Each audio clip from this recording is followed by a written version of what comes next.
concomitantemente, emitida uma cédula de crédito imobiliário, né? Como agora as instituições financeiras fazem muito, né, nos contratos imobiliários, nos instrumentos particulares, a legislação é expressa em proibir, né, nesse caso em que há o registro e a cobrança de emolumentos, a cobrança dessa averbação, tá? Ela é considerada como um ato único, embora seja um ato realizado distintamente, a cobrança é realizada como se já estivesse sido cobrado, um ato único com aquela garantia, tá?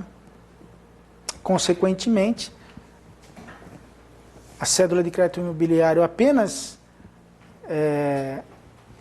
são cobrados emolumentos quando ela é inserida na matrícula imobiliária, né, de forma apartada, ou seja, já foi realizado o registro, né, daquela alienação fiduciária, por exemplo, e tempos depois a instituição financeira resolve emitir uma cédula de crédito imobiliário. Nesse caso, quando as duas não são apresentadas, os documentos não são apresentados concomitantemente, é feita uma averbação sem valor declarado, né? R$111, tá bom? Tudo bem? Com o selo, né? R$111, 111 com o selo digital de fiscalização. Tudo bem, senhores? Importante aqui, eu repito, tá? Porque isso já gerou alguma celeuma aí. A cédula de crédito bancário não é registrada, tá, pessoal? No livro 3. Mas é claro, né? Se a cédula de crédito bancário tiver uma garantia imobiliária, uma alienação fiduciária, por exemplo, essa garantia é registrada. Garantia é registrada, tá? Não a cédula em si. Garantia é registrada, tá? Mas e se a garantia da cédula de crédito imobiliário for uma alienação fiduciária de bens móveis? O registrador devolve o título, porque não há nenhum ato a ser realizado, tá? Ele tem que registrar essa alienação de bens, alienação fiduciária de bens imóveis no RTD, no Registro de Títulos e Documentos. Tá bem?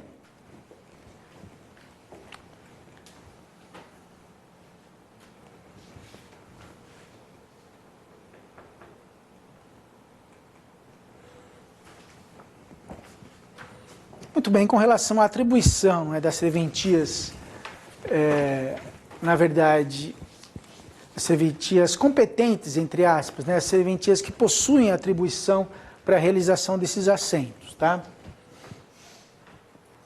No caso das cédulas de crédito rural, elas são registradas na circunscrição onde esteja localizado aquele imóvel, objeto de localização daqueles bens que foram apenhados ou hipotecados, tá?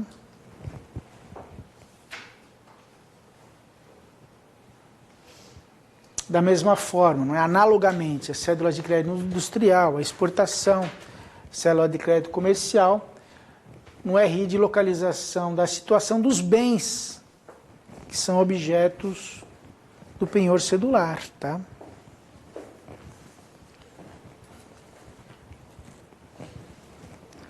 Esse penhor, né, mercantil, ele é registrado no registro imobiliário, diferentemente do penhor simples, tá?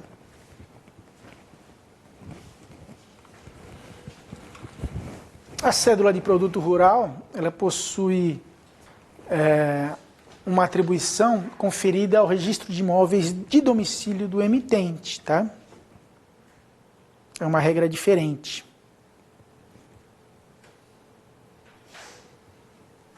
Então, não é onde está localizada a eventual safra dada em garantia, ela é registrada no domicílio daquele emitente da cédula de produto rural.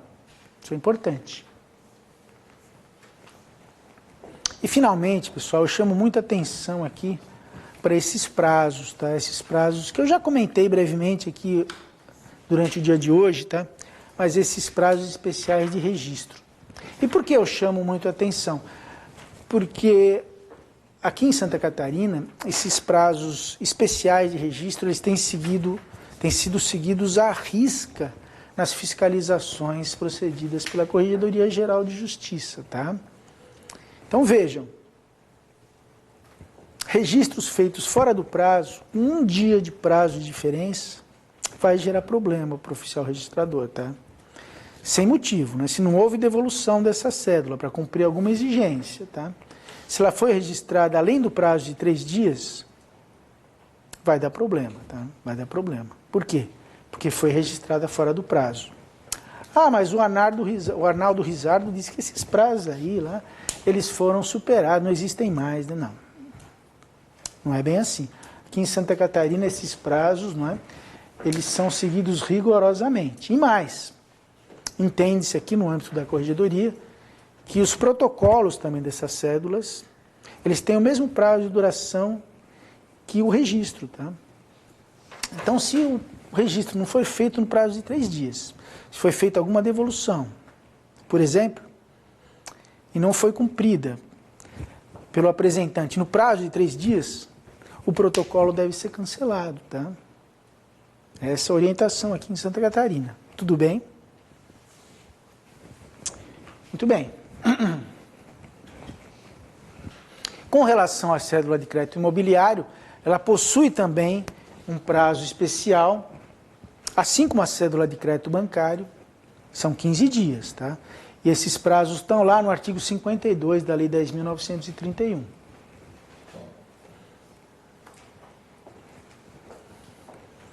Então não vão, com relação à cédula de crédito bancário, como obviamente, né, a cédula de crédito bancário nem a cédula de crédito imobiliário elas são registradas, esse prazo vale para quê? Para o registro, no caso da cédula de crédito bancário, da garantia, tá? O registro dessa garantia deve ser feito em 15 dias. E no caso da cédula de crédito imobiliário, é feita a verbação da própria emissão da cédula de crédito imobiliário no livro 2, que é feita em 15 dias. Tá? Não no livro 3, mas no livro 2. Tá bem?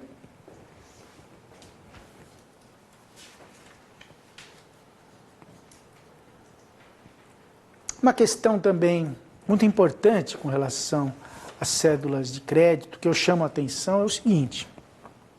Vejam.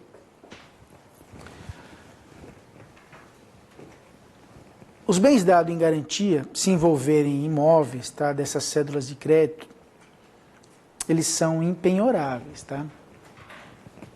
Então, supomos que nós temos lá uma cédula de crédito rural, que ela possui uma hipoteca cedular, ela possui uma garantia hipotecária, que é registrada na matrícula imobiliária.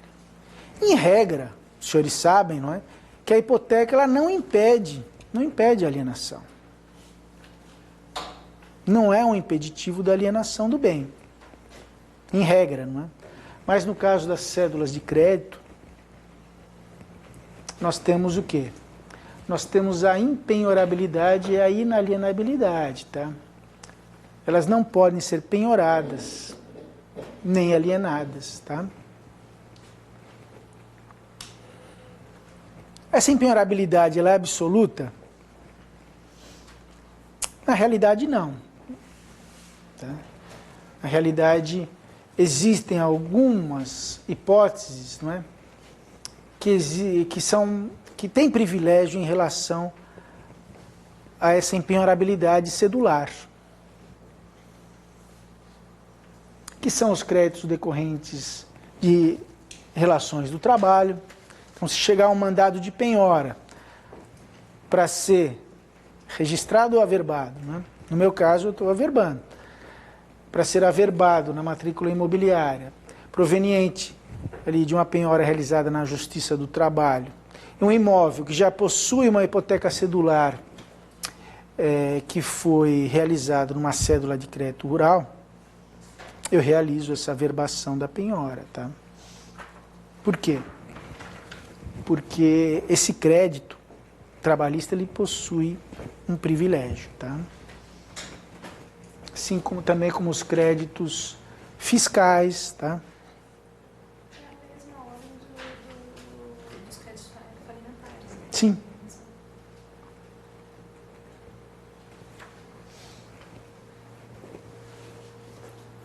A venda desses bens, então, eles dependem sempre da prévia anuência do credor por escrito, tá?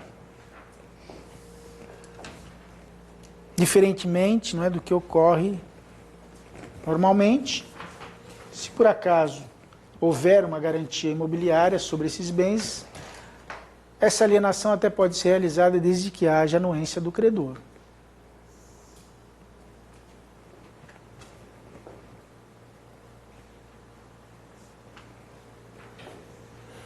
No caso da cédula de crédito imobiliário, que tenha por base, não é? Que foi emitida com base numa alienação fiduciária, exige-se a anuência do credor fiduciário, tá?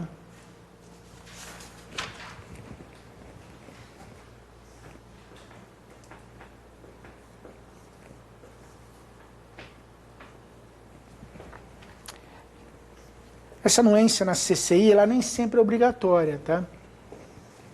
Aqui é uma exceção da exceção. Ou seja, deve ser verificada a origem do crédito dessa hipoteca. Contrato de mútuo, por exemplo, do SFH, necessita. Se for do sistema financeiro imobiliário, não. Tá bem? E com isso, senhores, terminamos a nossa apresentação de hoje. Agradeço a atenção de todos. Até a próxima. Obrigado.